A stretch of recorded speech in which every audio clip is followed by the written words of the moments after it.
पढ़ियो पाक कुरान तो के लख मुबारक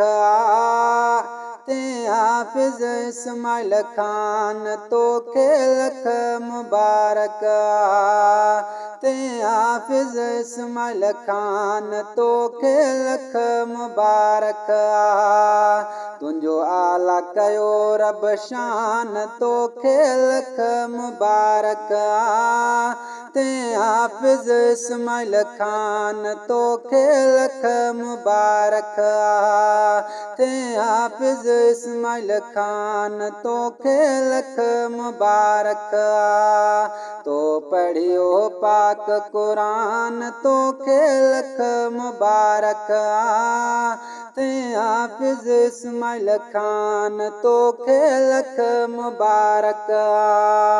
ते हाफिज इस्माइल खान तो के लख मुबारक याद कया तो 30 सिपारा रहमत जा तो ते वसकारा रहमत जा तो ते वसकारा याद कया तो 30 सिपारा रहमत जा तो ते वसकारा रहमत जा तो ते वसकारा तुंहिंजो मौला वधायो मान तो के लख मुबारक ते हाफिज इस्माइल खान तो के लख मुबारक तुंहिंजो आला कयो रब शान तो के लख मुबारक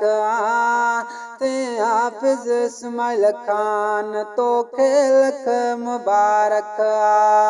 ते हाफिज इस्माइल खान तो के लख मुबारक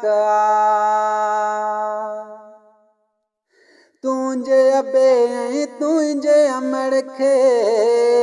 सोना ताज पराईंदो मौला पराईंदो मौला तुंहिंजे अबे तुंहिंजे अमड़ खे सोना ताज पराईंदो मौला पराईंदो मौला तोते मालिक थियो महिरबान तो के लख मुबारक तो पढ़ियो पाक कुरान तो के लख मुबारक तुंहिंजो आला कयो रब शान तो के लख मुबारक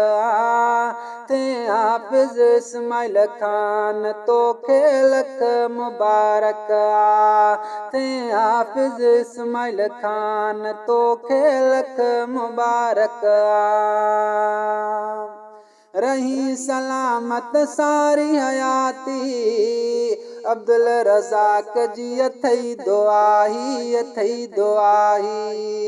रही सलामत सारी हयाती अब्दुल रज़ाक जी अथई दुआही तो तेरा